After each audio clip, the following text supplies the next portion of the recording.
Brooks, City of Tulsa Communications Director. Thank you for being here. We do have 4 speakers today. Tulsa Police Chief Wendell Franklin, Dr. Cliff Robertson, Dr. Ryan Parker, and Tulsa Mayor G.T. Bynum. Before we start, just so you know, all the remarks will be complete and then we will take questions. So the Q&A session will be at the end. When we start with the media questions, we will start on this end and move this way. We will have the opportunity to ask plenty of questions, but we want to have some sort of fluid questions starting from here, and then we'll span this way. When we have all the speakers will give their remarks, when you ask your question, please address it to a speaker behind me. They will come to the podium, they will repeat the question, and then they will reply. So with that, we'll get started, and Chief Franklin is here. Good morning. I'm Chief Wendell Franklin with the Tulsa Police Department. I want to start out by saying that, first off, the most accurate information, the most proper information is going to come from one source, and that's the Tulsa Police Department. We at the Tulsa Police Department, we grieve with the families after this senseless tragedy. We grieve with the co-workers, and we pray. We pray because we all need prayer. I cannot begin to thank the men and women of the Tulsa Police Department for the immediate response that they had to the incident yesterday. Our training led us to take immediate action without hesitation. That's exactly what officers do, and that's what they did in this instance. They had the right mindset framed and went into action and did a tremendous job. The other first responders that came to the scene, the Tulsa Fire Department, Oklahoma Highway Patrol, Tulsa County Sheriff's Office, the St. Francis Security Team, the Federal Bureau of Investigation, Alcohol, Tobacco, and Firearms, United States Marshal Service, Tribal Police, and other federal and local agencies all responded and descended upon 61st and Yale yesterday. This was not done, this was a coordinated effort. It was not done haphazardly. I also have to thank the dispatchers and call takers at our 911 center that reacted as they were trained. Law enforcement across the nation is dealing with increased violence among people. This is yet another act of violence upon an American city. I will say that as a Tulsa police officer, we train, and we train. And we train for instances such as this. And I'm overwhelmed and proud of the men and women, all those that responded yesterday. Now I want to take some time and go over the timeline with you as we know it today. This information is fluid and can still change. But it is the most accurate information that we have at this point. Before I do that, let me go ahead and provide the names of the victims, and I will allow St. Francis to elaborate more on those victims. We have Dr. Preston Phillips, Dr. Stephanie Huson, Amanda Green, William Love, and our suspect, Michael Lewis.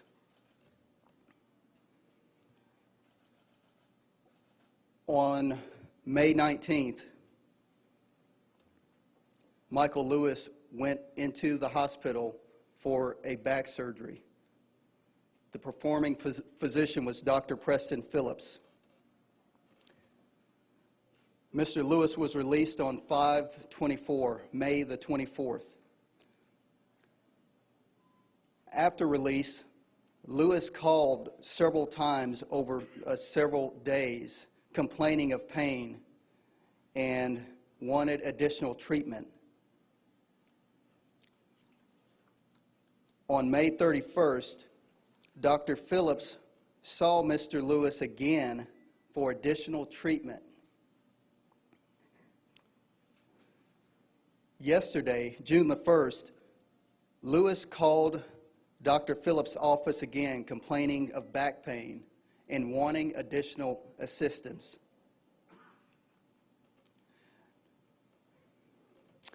Now, we know through the help of our ATF and their gun tracing that at 2 p.m. on June the 1st, Mr. Lewis purchased a semi-automatic rifle from a local gun store. That semi-automatic rifle was an AR-15 style rifle. We know that Mr. Lewis purchased a semi-automatic handgun, a .40 caliber Smith & Wesson pistol, on May the 29th from a local pawn shop.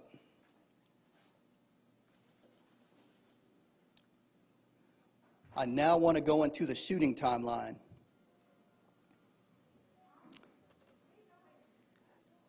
At 4:52 p.m. on June the 1st, a third party who was on a video chat off location with an on-location doctor called 911, saying the doctor told her to call 911, saying there has been a shooting. At 4:53 p.m., we received a 911 call about a shooter in a building. We then continued to receive multiple calls that were more specific on a shooter being on the second floor of the Natalie building on the campus of St. Francis Hospital. At 4:55 p.m., a person called and clarified the Natalie building as the scene of the shooting. The first Tulsa police officers arrived 1 minute later at 4:56 p.m. I want to give some context on the Natalie building. The Natalie building is a 5-story medical office building with numerous offices, rooms, hallways, and so forth. It is an exceedingly complex environment. A tactical situation for an officer to deal with is pretty complex. Officers entered the building on the first floor and made their way to the second floor based on the information they received. While on the second floor of the vast building, officers began yelling, "Tulsa police." This is something that we train to do. As officers were calling out Tulsa police and advancing towards a suspect location, they heard a gunshot. We believe that was the final gunshot, with the suspect taking his own life. The gunshot was at 4:58 p.m., approximately 39 seconds after the first officers entered the building. As officers started clearing the building, they came across a victim that was down in the exam room. Officers requested IMSA to the floor and continued searching for the suspect. This victim later died at the hospital. We found the suspect, and we rescued a female who was hiding under a desk at the suspect's foot. She was there when the suspect took his life. She did not appear to be injured. Officers rescued that victim who was hiding under a desk, but officers also located another deceased victim next to the shooting suspect. Officers continued to search the building for victims or additional suspects and came across another victim that was down in an open area near a nurse's station. At this point, officers began directing first responders, IMSA, and fire to those victims to render first aid. Again, this is something that we work cooperatively with, and we can go into what we call a hot environment with medical personnel and fire personnel and start rendering aid. In that same room, there was the victim was at. Officers also rescued an elderly female that was in the room. As officers continued to clear the building, they located Dr. Phillips deceased in an exam room. As officers continued to clear the building, they removed multiple witnesses and victims and escorted them from the building. As more officers arrived on scene, we began a methodical search of each floor of the 5-story structure, looking for witnesses and/or victims. Thus far, we have recovered 30 .223 casings from the crime scene. We have also recovered 7 .40 caliber casings from the crime scene.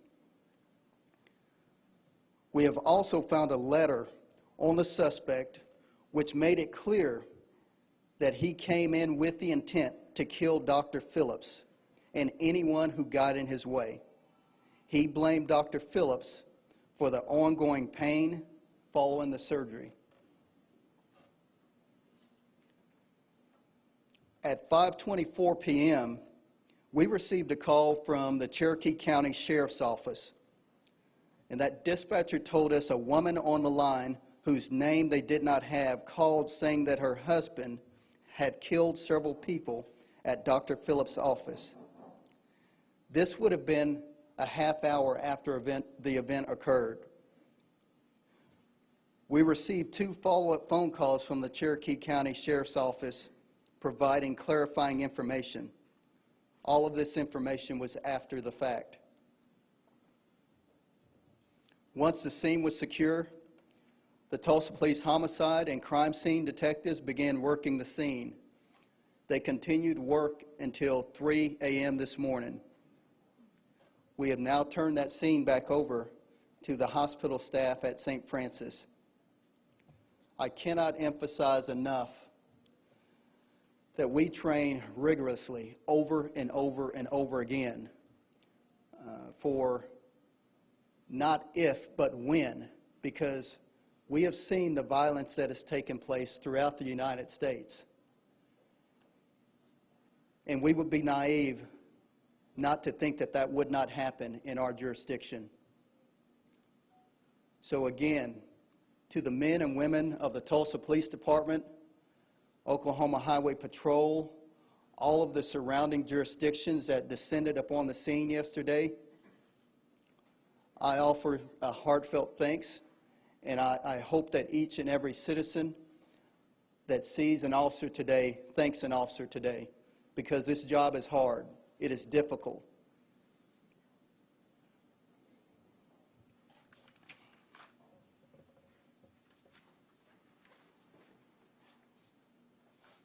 Thank you, Chief Franklin.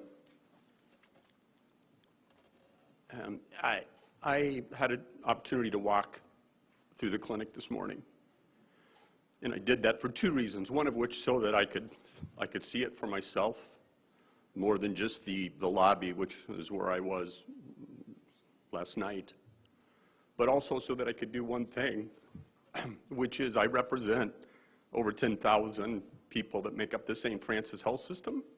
And I prayed over each of the areas where it was clear that someone had laid, including the perpetrator. And I, last night, sent a message to our staff, and I just asked them to do 2 things, one of which is to ask questions, because there are 1,000 questions that we're going to need to try to answer over the next couple of days, the next couple of weeks, probably next couple of months. But I also asked them to acknowledge that yesterday will change St. Francis, and it is up to us to not allow this horrible event, this situation, we can't allow that to make us want to turn our back on the reason that we're here. We were all called into this profession Whether you're a physician or a caregiver or a support staff, we were all called into this profession to care for others and to care for our community. And while it's human nature to want to turn our backs right now, to want to walk away, we can't do that, and we won't do that. And so all I ask is for you to continue to support this organization and this community with your prayers, and know that St. Francis will come out of this even stronger still.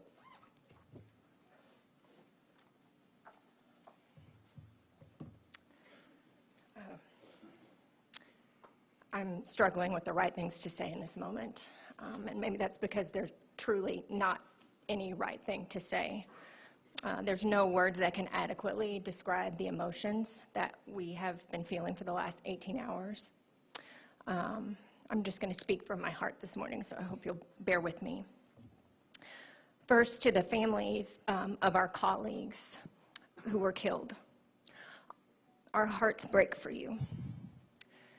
In addition to my administrative role as the Associate Chief Medical Officer, I'm a practicing emergency physician, and I had lunch with Dr. Phillips on Tuesday. We work really closely with our orthopedic team in the emergency department, and I know that all of my colleagues went into medicine to help people. This was their calling. Like Dr. Robertson said, this isn't just a career for them. We are supposed to be the ones that are caring for others during tragedies like this. To think that our caregivers were the victims is just incomprehensible to me. They died while serving others. They died in the line of duty. To the family of Mr. Love, our hearts break for you. I was in our emergency department last night, and I saw the trauma hall lined with our trauma team, our emergency department team, staff from the OR, our nurses, techs, respiratory therapists. They are trained just like our police departments are. We so wanted to be able to utilize our skills and training to save these precious lives. To the family of Mr. Love, I'm so sorry we couldn't save you. We are grieving with you.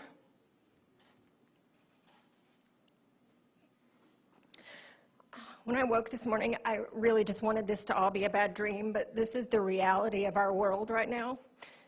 And today our world and our St. Francis family are devastated. We were just starting to process the grief and emotions that being on the front line of a pandemic had left with us, and now this tragedy. But I will reiterate what Cliff said.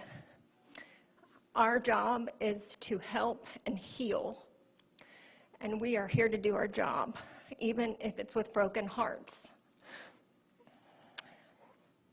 On behalf of our medical staff, I would like to thank our security team and all of the first responders who, without hesitation or fear, were on scene to do what needed to be done.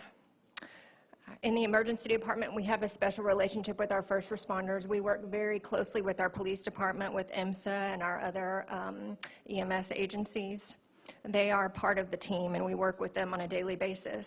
So thank you for being here for us in our time of need. Thank you for being here when we needed you. Thank you for all you do to serve our community. We have all asked for prayers, and I will reiterate that. Whatever faith you subscribe to, and even if you don't subscribe to a faith, I will tell you that a prayer is just a solemn request for help. And I think we could all agree that our world needs a little bit of help right now. I want to leave you with the prayer that's been on my heart since last night. Lord, I see a world that's dying, wounded by the master of deceit, groping in the darkness, haunted by the years of past defeat. But then I see you standing near me, shining with compassion in your eyes. Jesus, shine down on us. Let your love shine through us in the night. Lord, we want to be your witness. you can take what's wrong and make it right. Thank you.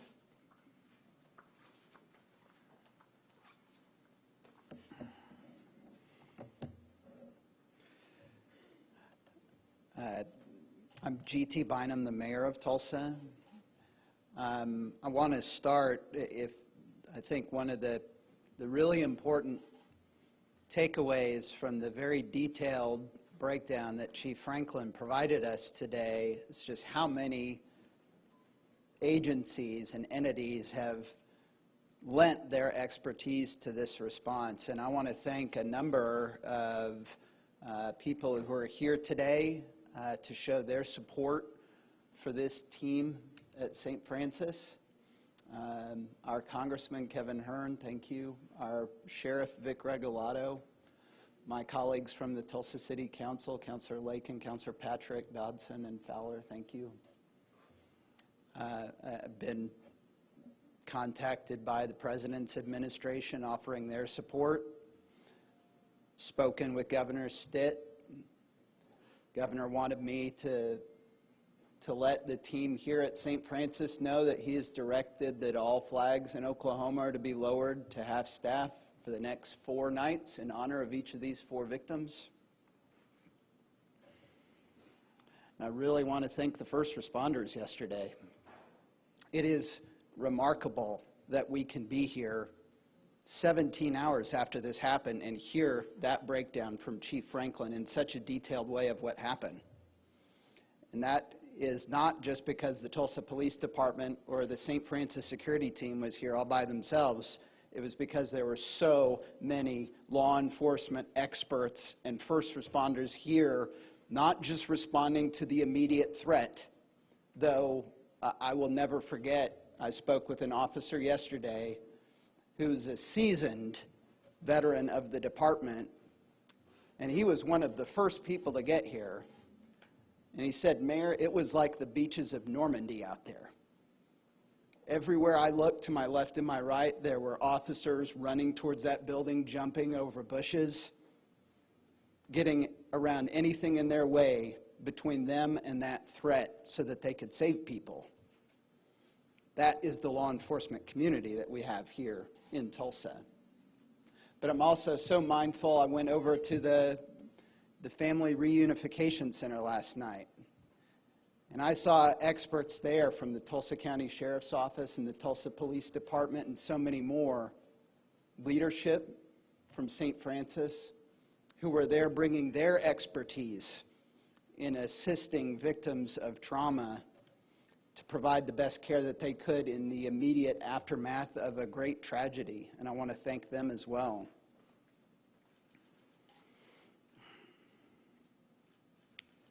Our focus right now is on grieving. The shooter is dead. The threat that he brought to this campus, that has been ended yesterday. But the days ahead of us and the weeks ahead of us, it is so important for this community to show the team here at St. Francis how much we love you. And I want to thank all of you for coming to work today.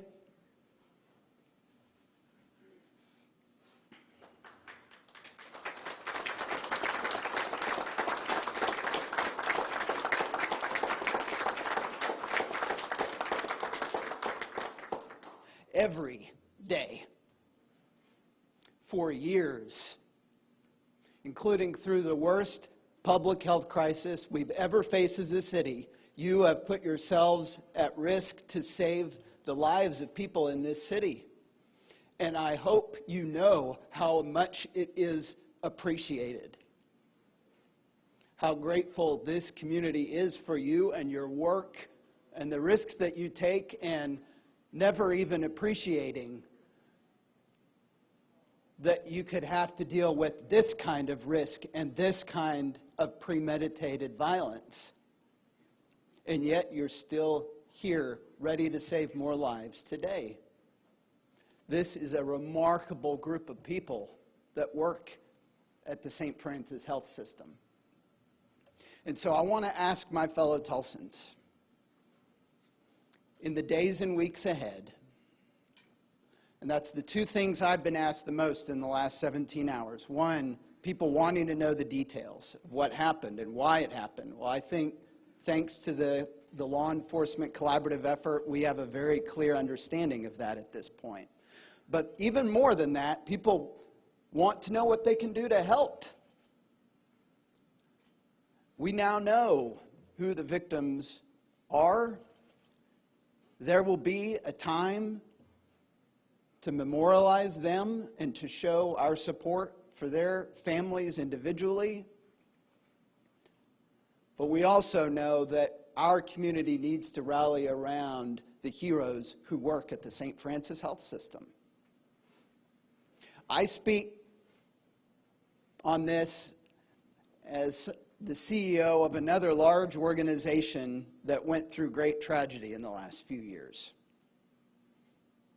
I can tell you that individually, on an individual basis, when you say, we would really like people to donate to a fund, or we want everybody in town on Friday to wear pink. When there's a memorial service, we want people there lined up outside. Any one of those individual things can sound like it's not enough to compensate for the loss, and it's not. But I can also tell you that when we went through the murder of Sergeant Johnson and the grievous injury to Officer Zarkishan, the way this community rallied around the men and women of the Tulsa Police Department, the way the people on this campus at St. Francis Health System rallied around the men and women of the police department, it meant so much to our officers and their families and everyone who loves them. The collective impact of this community that is a community of such great love, that collective impact made a profound difference to people who are grieving and going through loss. And so that's what I would ask of my fellow Tulsans. If you want to help, participate in those ways that are going to come up in the days and weeks ahead, where you can show the people at St. Francis how much you love them and you support them and that this community is here for them.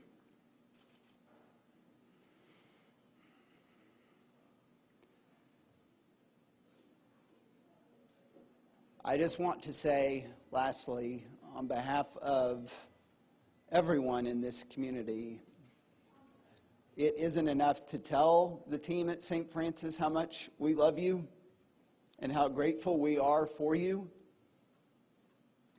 There is nothing that we can say that will make this pain go away. But we will be here with you to walk with you through that process every step of the way. Have no doubt about that. Thank you. We'll be getting questions now. Yes, sir.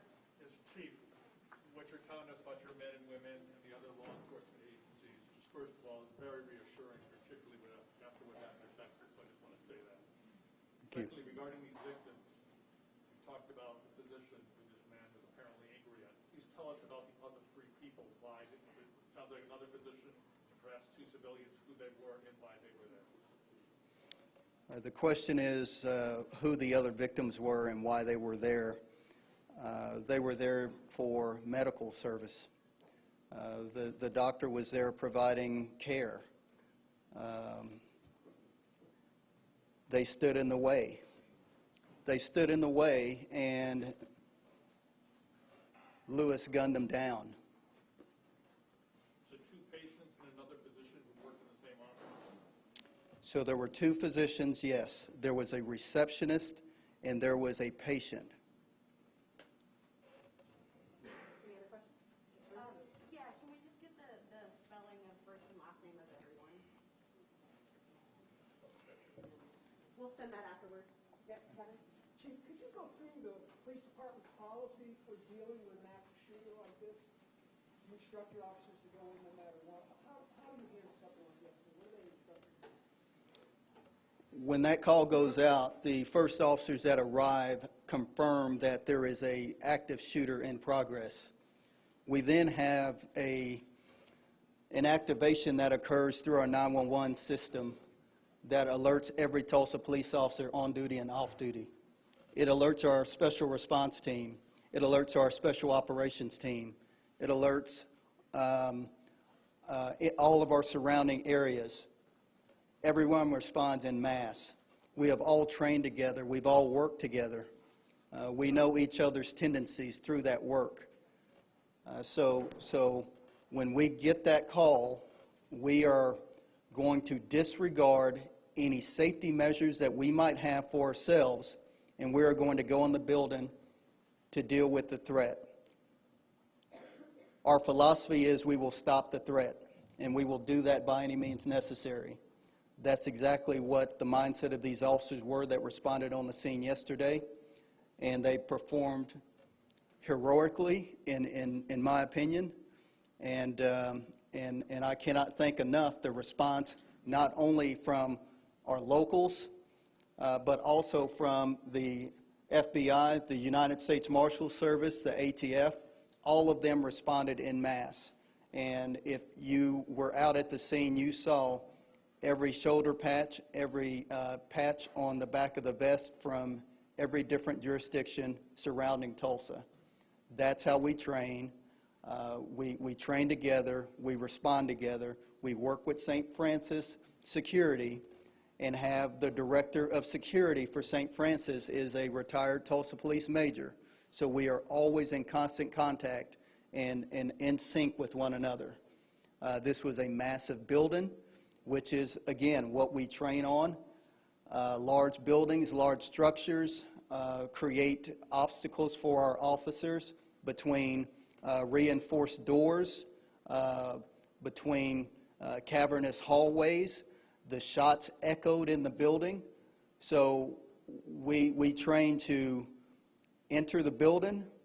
If shots are being fired, we are to move rapidly towards those shots.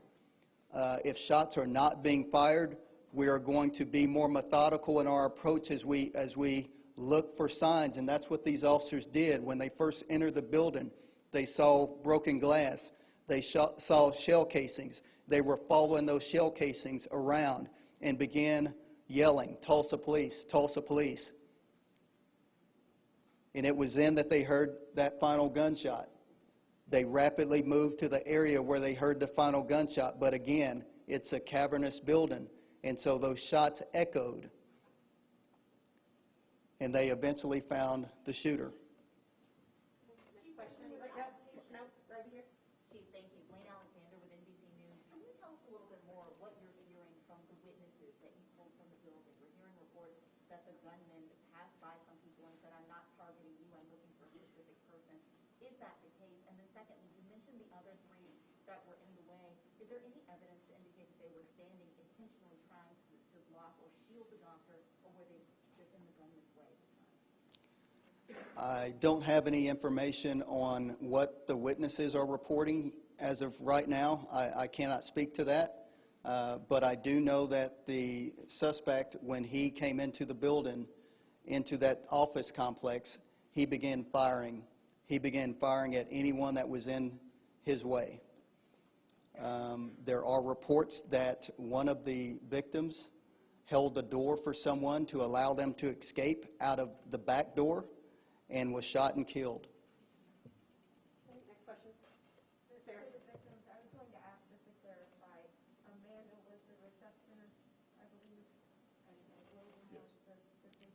Yes, that is correct. William was the one who was taken to the hospital in critical condition originally? Yes, Clarification on that? Amanda was the victim, and she was the receptionist, and the other was a patient and was taken to the hospital and later died. And building on that, just one more question. Can you give us an update on any other victims that were wounded and may still be in care, or give us some information on that? Because I know there's some conflicting information coming forward, too. Okay, the question is if there are any additional victims that are wounded or in care at this moment, and I don't believe that there is at this moment. So that should quash that rumor. Okay, next. Yes. Can you talk about how the shooter actually got in the building and how he got to the second floor? Did he take an elevator? Did he take stairs? The question is, how did the shooter get to the second floor? The Natalie building has a parking garage attached to it with a second floor entrance. The suspect parked on the second floor of the building and entered through that second floor entryway and worked his way into the building. Any questions? Yep. Yes. Around the same time this happened, we got a release from Muskogee PD about a bomb threat that you guys had tipped them off by. Is that connected to this at all? The question is about a bomb threat that came in through Muskogee Police Department. That did come in. We are still working to determine exactly how that came in. We do know that there was a response in Muskogee towards a bomb call. I believe it was at the suspect's residence, but we are still working through that portion to determine exactly what transpired there. Any questions here? Yes. in there. When we talked before, you said that the gun control measure you supported locking up guns, yet here we are. It's been a terrible season of gun violence in Tulsa. Do you support even a basic red flag law, any background check, anything like that? The question is on gun legislation and what I support. I will tell you this. I go out and I execute the law. There are legislators that legislate the law, that create the law. And I am more than happy to work with legislators if they want to bend my ear from a law enforcement perspective and ask what we need. I am more than willing to sit down and provide that information to legislators. Thank you, Chief. Next question. Yes, in the back.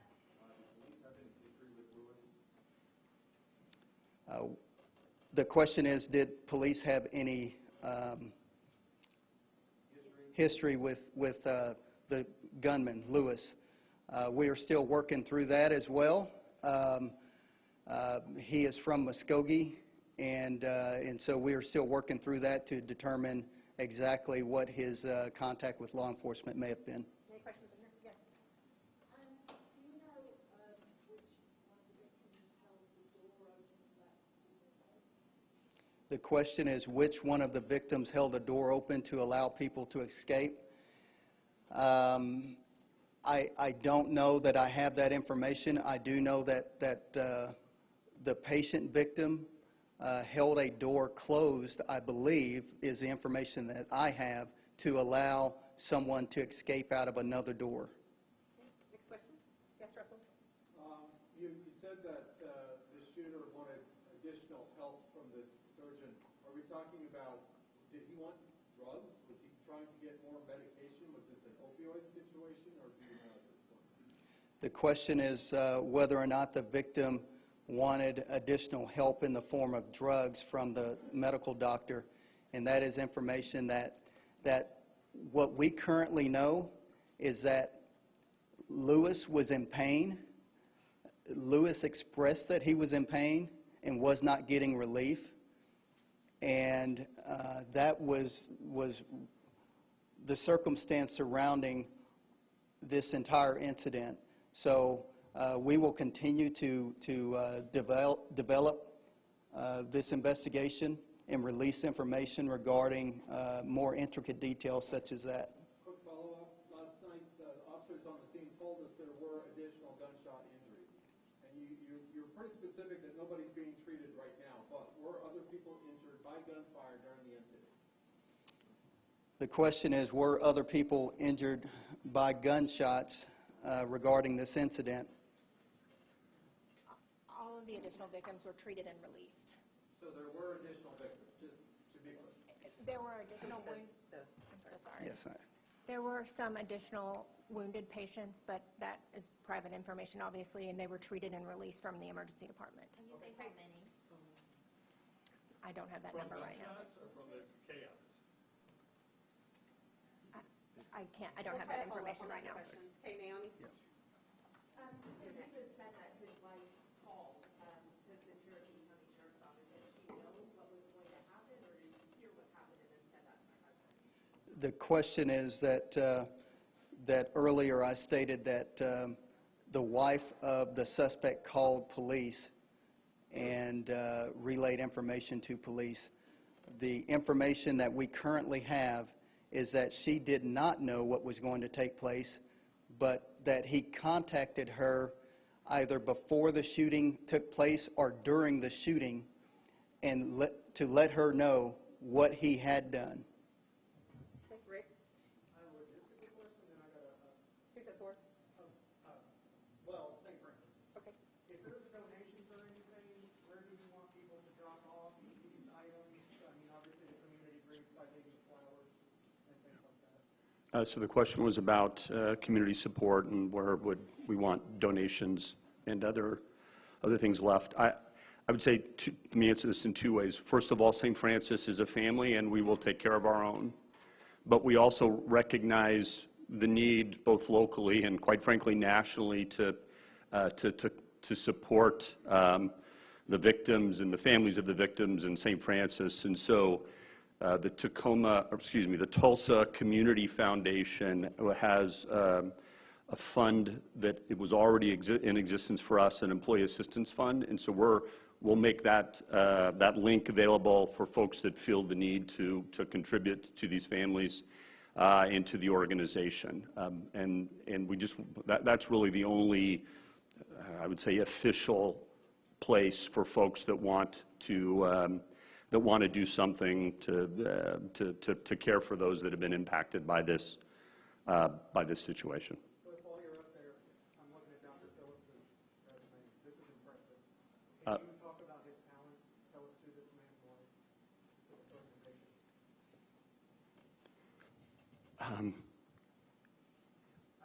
No, that's fine.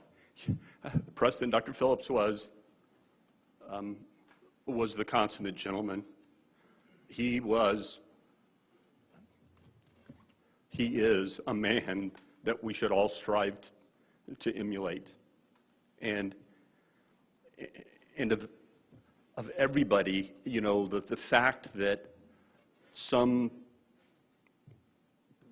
individual would go after Dr. Phillips is mind-blowing. He's one of those folks that, you know, his clinic can not always be on time because he will spend every minute with patients that they need.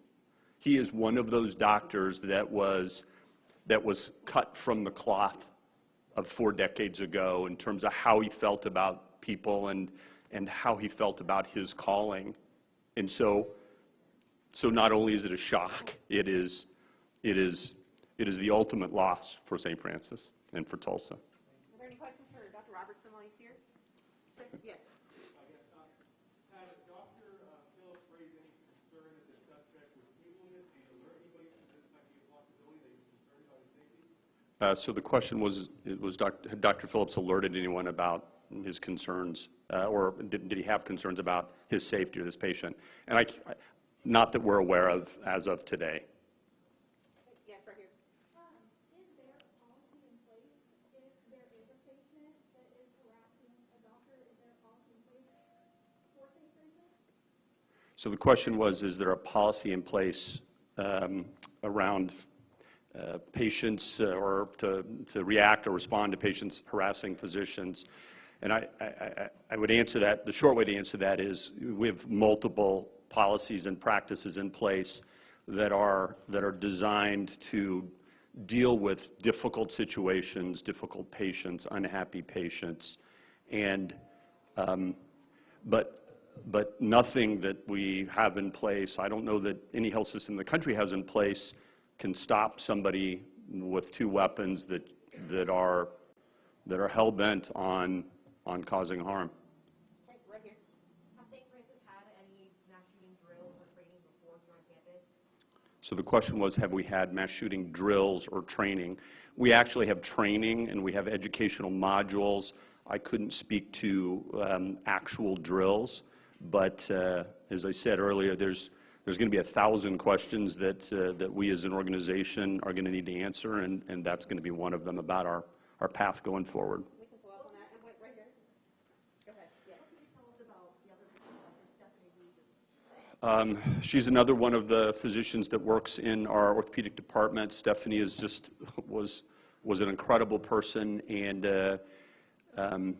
Amanda was, I think, had a supervisory role within the clinic.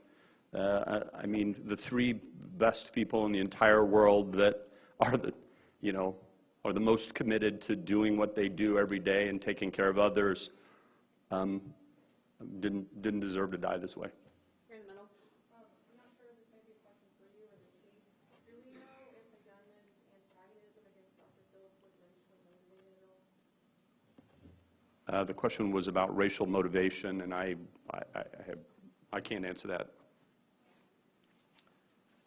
I will answer that. The information that we have thus far is that there was nothing about race that caused this incident to take place. Okay, and a follow-up. How far did he have to go to get to Dr. Phillips' office, and then where he was found, was that in Dr. Phillips' office, or was it somewhere else? The question was, how far did he have to go to get to Dr. Phillips' office, and was he found in that office or somewhere else? It's a short distance from the doorway of the second floor entrance into the physician's office there. He was found in the lobby area of the physician's office. So this is a vast building, lots of walls, lots of space, lots of doors that open into other doors, and he was found in one of those waiting areas. Okay, I only have a few more questions left. Hold on, right here. Just a couple of quick questions. You spoke about the firearms purchasing, confirming that they were purchased legally with a background check on the guns that were purchased. The question was on the gun purchases and whether or not they were purchased legally. The information that we have at the current time is that they were legally purchased firearms. One purchased an hour and some change before the actual shooting event took place, and the other purchased 3 days before the shooting took place. Rick, hold on, Rick.